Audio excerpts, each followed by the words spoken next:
Baik, kemudian saya akan menjelaskan bagaimana overview atau tampilan dari map editor, map 3D, dan map viewer untuk tutorial lanjutan. Nah, di sini saya sudah masuk ke platform Geomappit-nya. Kemudian di sini ada 3 fitur seperti yang ada di video sebelumnya. Ada map editor, map 3D, dan map viewer. Mungkin kita buka satu-satu dulu dari map editor. Nah, untuk tampilan pertama kalinya seperti ini, map editor. Di sini ada 2 layer atau 2 layer ya. Layer ini ada survei persebaran UMKM. Di sini merupakan titik-titik lokasi yang tadi yang dapat ditampilkan dari hasil survei menggunakan form. Kita bisa klik di sini, tombol mata ini untuk melihat, kemudian nanti akan otomatis menampilkan. Nah, kemudian untuk menyunting data atau menambahkan data, itu kita bisa klik di sini. Nah, ini kita bisa ngeklik titik-titiknya yang akan diedit. Ini bisa kita marker atau kita pin salah satu titik, misalnya kita tambahkan titik di sini. Nah, ini bisa kita tambahkan. Nah, dan juga bisa diisi untuk atributnya. Nah, di sini kan sudah tertampil untuk tabelnya. Kita klik tabel di sini. Sudah ada titik baru yang bisa diisi langsung dari peta. Tidak perlu menggunakan form. Kita hapus saja. Nah, untuk tampilan dari tabelnya sendiri bisa dilihat di sini. Nah, untuk pengeditannya bisa di sini. Misalkan tadi di form belum sempat tidak ditambahkan nomor telepon pemilik. Nah, ini bisa langsung ditambahkan di sini. Jadi bisa ditambahkan. Nah, kemudian untuk fitur yang lainnya, di sini ada tombol sunting. Ini di sini fungsinya adalah untuk visualisasi dari titiknya. Nah, misalkan kita akan menampilkan titiknya, di-on-kan dulu, aktifkan tampilan layar custom. Di sini kita bisa memilih warna apa saja atau kategori apa simbolnya. Ini tidak akan saya aktifkan karena tidak perlu. Kemudian ketika sudah melakukan penyuntingan, kita bisa klik simpan. Nah, ketika sudah, kita close. Sama juga dengan layer yang lainnya. Ini bisa kita lihat di sini batasnya. Nah, kemudian di sini ada beberapa fitur lainnya. Itu untuk membuat layer baru. Di sini bisa membuat layer baru yang bisa ditambahkan fitur-fitur geometri dari sini. Kemudian untuk mengunggah titik-titik lokasi atau SHP file polygon seperti ini dari laptop, itu juga bisa dengan unggah file. Nah, catatannya untuk pengunggahan file harus berupa zip.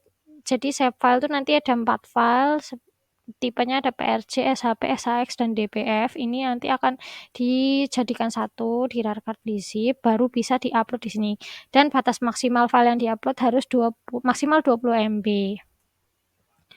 Kemudian di sini ada join table. Di sini bisa menjoinkan misalnya tabel UMKM ini bisa dijoinkan ke tabel yang batas RT. Jadi nanti akan muncul tabel baru berisi basicnya lokasi, misalkan di titik ini yang terletak di RT 5 Waru Tegalsari. Nah, kemudian nanti data di titik ini misalnya akan terjoin dengan data tabel di titik di sini, di poligon ini, di RT 5. Kemudian untuk impor data, di sini bisa mengimpor data-data yang sudah dibuat publik oleh pengguna Geomappit lainnya. Misalkan kita mencari data demografi di data publik ya. Ini misalnya. Nah, ini ternyata tidak ada.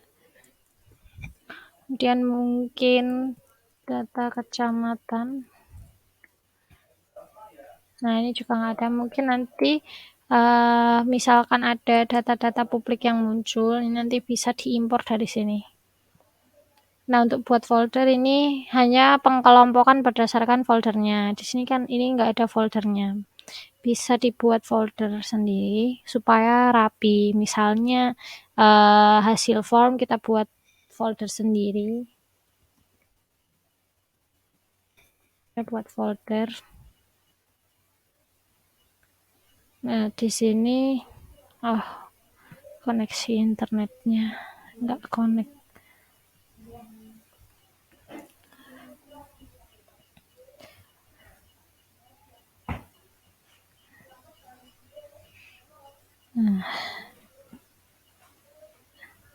Nah, mungkin fitur-fiturnya mungkin cukup di situ untuk yang map editor. Mungkin selanjutnya akan lanjut ke fitur selanjutnya. Kita klik ke yang lainnya. Kita kembali ke Geomapit. Kemudian di sini ada map 3D, kita bisa buka di sini. Nah, untuk map 3D ini sendiri ya fungsinya adalah untuk visualisasi secara 3 dimensi. Jadi kita bisa melihat secara 3 dimensi. Ini kalau kita klik layernya, kita nggak bisa langsung melihat. Jadi kita harus menggeser secara manual. Nah, bentuknya nanti akan seperti ini. Bagaimana cara melihat tampilan 3D-nya? Kita klik kanan pada kursor, kemudian kita tarik ke atas. Dan kita tampilkan tabelnya. Nah, untuk melihat tampilannya secara 3D, kita bisa bedakan berdasarkan row atau kolom dari tabelnya. Misalkan kita ingin melihat seberapa banyak kategori yang pabrik misalnya ya. Kita bisa melihat gini nanti. Nah, kita pilih di sini nanti ada pengaturannya, classify by number atau classify by text. Nah, karena ini tipe datanya adalah teks, berarti kita pilih yang teks. Nah, di sini sudah berwarna sesuai dengan kategori yang ada. Kemudian kita bisa melihat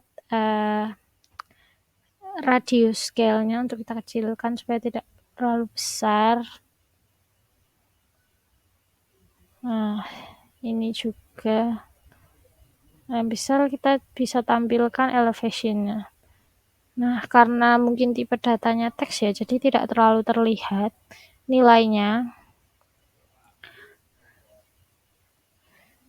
Nah, mungkin di sini bisa nilai-nilai yang lain, misalkan angka, supaya bisa terlihat visualisasi 3D-nya. Begitu.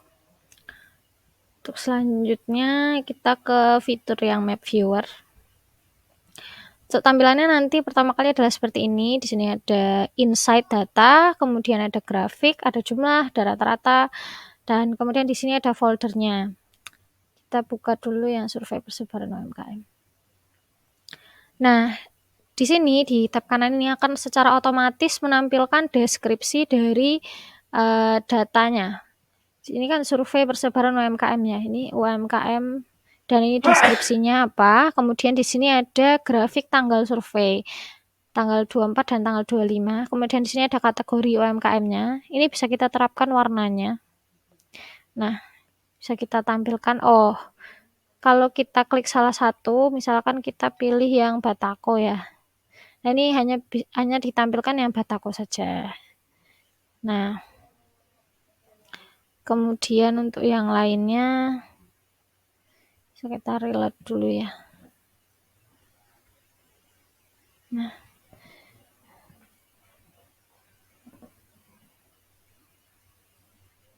kita terapkan warna lagi. Nah, ini bisa juga diunduh dalam bentuk CSV, atau bisa diunduh petanya, atau bisa juga diunduh bentuk GeoJSON-nya. Kita bisa unduh CSV-nya. Nah, ini nanti tampilan datanya akan seperti apa bisa kita lihat. Atau kita bisa unduh peta. Nah, petanya nanti akan berbentuk seperti ini. Otomatis. Sudah ada arah utara, dan ada skalanya, sebesarnya apa gitu. Untuk CSV-nya tampilannya seperti ini. Sudah ada tabel-tabelnya masing-masing. Nah, ini ada tanggal survei, ada data kategori. Nah, jadi ini bisa diolah lebih lanjut untuk keperluan pendataan UMKM-nya sendiri. Nah, mungkin untuk overview dari atau tampilan dari WebGIS-nya cukup sekian. Untuk tutorial selanjutnya akan ditampilkan mengenai pembuatan dan tutorial singkat tentang Gform. Terima kasih.